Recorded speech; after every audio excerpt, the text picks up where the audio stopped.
আসসালামু আলাইকুম, সবাই কেমন আছেন? এই তো নতুন আরেকটি ভিডিও নিয়ে চলে আসলাম। আর সকাল সকাল উঠে চলে আসলাম রান্না করার জন্য, আর মেহেজাবিনের জন্য দুধ সুজি রান্না করবো আর কি। আর এদিকে তো দুপুরে রান্না করব গরুর মাংস। শখ বলতেছে সে গরুর মাংস বড় বড় টুকরা করে খাবে, তার জন্য সে মাংস নিয়ে আসছে। এখন আমি অর্ধেক মাংস রান্না করবো আর অর্ধেক ফ্রিজে রেখে দিব, এতগুলো রান্না করব না। আর এদিকে তো ভালোভাবে ধুয়ে নিছি, আর এই তো ভালোভাবে কেটে নিছি পিস করে বড় বড়। আর এদিকে তো তেলটা দিয়ে এখন দিয়ে দিলাম পেঁয়াজ তেজপাতা, তারপর গোটা দিয়ে ভালোভাবে ভেজে নিতেছি। এখানে একটু পেঁয়াজ বেরেস্তা করে নিব, পরে দিয়ে দিব তরকারির উপরে। আর এখানে আমি একটু রেখে দিলাম, এখন দিয়ে দিলাম রসুন পেঁয়াজ, তারপর হচ্ছে আদা বাটা দিয়ে ভালোভাবে এখন ভেজে নিব। আর এখন দিয়ে দিব মশলা, আর সাথে আমার দুইটা বড়িও আছে, অনেক জ্বালাতন করতেছে আমাকে সকালবেলা উঠে। আর মেহজাবিনকে স্কুল নিয়ে যেতে হবে, আজকে হচ্ছে মেহজাবিনের দ্বিতীয় দিন স্কুলে। আর এই তো এদিকে মশলাটা কষানো হয়ে গেছে, এখন মাংসটা দিয়ে দিলাম। আর এখন চলে যাব মেহজাবিন মেরিমাকে খাওয়ানোর জন্য, আর উপরে কয়েকটা কাঁচামরিচ দিয়ে চলে যেতেছি খাওয়ানোর জন্য দুই মেয়েকে, কারণ দেরি হয়ে গেছে, তাড়াতাড়ি যেতে হবে। আর আমাদেরও নাস্তা বানাইছি, আর নাস্তাটা করে নিব। এই তো সব কিছু শেষ করে চলে আসলাম, এসে দেখি মাংস রান্না হয়ে গেছে। এখন পেঁয়াজ বেরেস্তা দিয়ে নামিয়ে নিব, আর দুই মেয়েকে রেডি করব, নিজে রেডি হব, তারপর হচ্ছে বাইরে চলে যাব। মেয়ে যাবেন স্কুলে, আজকে দ্বিতীয় দিন, তার জন্য আজকেও যাইতেছি আমরা সবাই। এ তো চলে যাইতেছি দুই মেয়েকে নিয়ে। আর মেহেজাবিন খুশি, এখনও খুশি, সে স্কুলে যাবে। আর এখানে তার বাবার সাথে সে দুষ্টিমি, তার বাবা তাকে তো তার বাবার সাথে সে দৌড়াদৌড়ি খেলতেছে। আর তো তাদের খেলাটা শেষ করে চলে গেলাম স্কুলের কাছে। তো চলে আসলাম স্কুলে, সে এখন দাঁড়িয়ে আছে, সে স্কুলে যাবে না, কারণ তার কালকের কথা মনে পড়ে গেছে। সে তাকে যে রেখে চলে আসছিলাম, আর এখন তাকে অনেক কষ্ট করে মানিয়ে নিয়ে আসলাম। আর এদিকে সে আর যাবে না বলতেছে, এখন আমি তাকে নিয়ে যাব। আর তো সব বাচ্চারাও চলে আসছে, সময় হয়ে গেছে, এখন সবাই অপেক্ষা করতেছে, আর বেশিক্ষণ সময় নাই। আর এখন মেহজাবিন তার বন্ধুদেরকে সে দেখতেছে। এই তো এখন সময় হয়ে গেছে, চলে যেতেছে মেহজাবিন মেরিমা।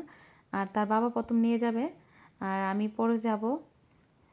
প্রথম দিন দ্বিতীয় দিন তার জন্য দিতেছে, পরে আর দিবে না ভিতরে যাওয়ার জন্য আমার মনে হয় আর কি। তো মেহজাবিনকে নিয়ে যাইতে চাইতেছেন আর কি। আর এই খেলনাটা সে প্রথম দিন নিছিল, আজকেরও তার মনে আছে, সে স্কুলে ঢুকে সে এই খেলনাটা নিচ্ছে। আর এই তো এদিকে তাকে দিয়ে চলে আসলাম, স্কুলের টিচার দরজাটা লাগিয়ে দিল, সে কান্নাকাটি করতেছে, কি আর করার আছে, তাকে দিয়ে তো আসতে হবে, স্কুলেও যেতে হবে। আর এদিকে তো মেহেরিমা তার বাবার সাথে সে দুষ্টুমি করতেছে, আর আমরা এদিকে এখানে অপেক্ষা করতেছি মেহজাবিনের জন্য। আর এই তো সময় হয়ে গেছে, আর মেহজাবিন এই তো সে বসে আছে, কিছুক্ষণ পরে সে কান্নাকাটি করে খেলা শুরু করে বাচ্চাদের সাথে। এই তো এখন চলে যাবে বাসায় দুই মেয়েকে নিয়ে। আর আজকে তার মানে সারাটা শরীর শুধু বালু, আজকে অনেক খেলাধুলা করছে, আমার মনে হয় তার চোখ। তো তাড়াতাড়ি করে বাসায় চলে যেতে হবে, আর একজন একজন করে গার্জিয়ানের কাছে দিয়ে দিতেছে বাচ্চাদের। আর এই তো সে চলে আসে তার বাবার কাছে, মানে সে সারাক্ষণ তার বাবা, শুধু বাবা বাবা করে। আমি কেন গেছি সে আমাকে বলতেছে বাবা কোথায়। এই তো তার বাবার সাথে সে এখন কথা বলতেছে, আর বলতেছে এত ময়লা কেন তোমার চুলে, এগুলো বলতেছে আর কি। আর এখন তাড়াতাড়ি করে বাসায় যেতে হবে, তাকে গোসল করাতে হবে, কারণ তার সারাটা শরীর শুধু বালু, মানে বালু দিয়ে ভরিয়ে ফেলছে সে, মাথায় তো আর বেশি। এই তো কথা বলতে বলতে বাসায় এখন চলে যাইতেছি। আর সে আমার সাথে গল্প করতেছে সে স্কুল কী কী করছে। এই তো বাসার কাছে চলে আসছি, এই তো এখন উপরে উঠে যাব, বাসায় চলে আসছি। আর এই তো সে এখানে এসে গোসল করে সে একটু কার্টুন দেখছে, কার্টুন তার যে কী নেশা হয়েছে আল্লাহ জানে। আর সে ক্লিপ দিয়ে এখানে খেলতেছে দুষ্টু বুড়িটা, আর অনেক ঠান্ডা লেগে গেছে তার আর মেহেরিমারও।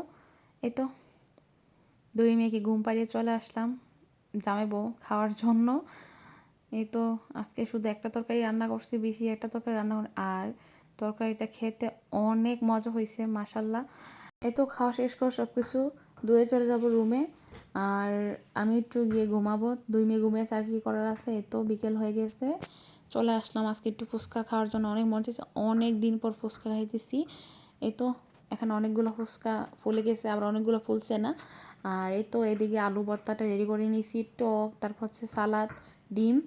আর এখন একটা প্রথমে আমি খেয়ে দেখবো কীরকম হয়েছে।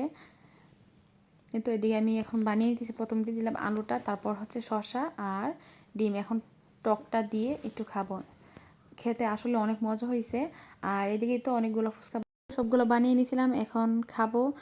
আর বেশিক্ষণ ভিডিওটা করবো না, কারণ ফুচকা সামনে রেখে ভিডিও বেশিক্ষণ করা যায় না। সবাই ভালো থাকবেন, আমাদের জন্য দোয়া করবেন। আল্লাহ হাফেজ।